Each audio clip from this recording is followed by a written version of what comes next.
Sudah 2 tahun pemberangkatan jemaah haji ke Tanah Suci batal. Ditambah lagi adanya pergeseran waiting list berangkat haji yang saat ini terbilang cukup lama, yakni 27 tahun hingga 30 tahun. Membuat banyak calon jemaah haji yang menarik kembali uang setoran berangkat haji melalui Kementerian Agama.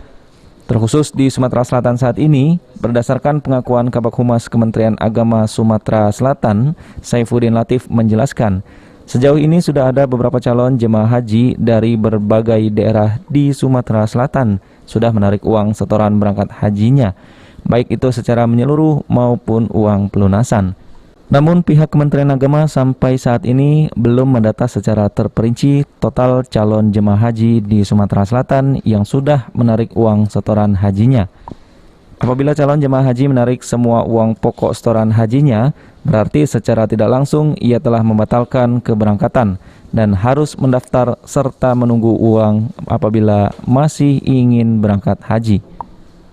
Namun apabila calon jemaah haji hanya menarik sebagian uang setoran hajinya, terkhusus uang pelunasan, maka kemungkinan besar calon jemaah haji tersebut masih bisa diberangkatkan.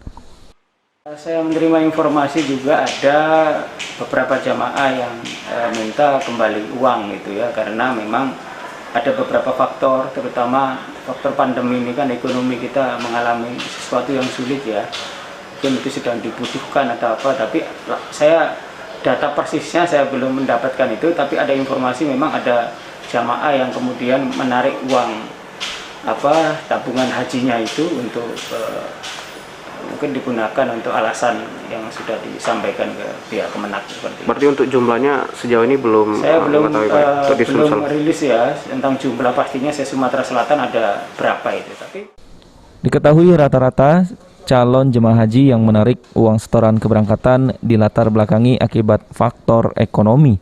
Ditambah lagi situasi pandemi saat ini yang belum ada kejelasan untuk keberangkatan ke Tanah Suci. Oktal Farizi, PAL TV.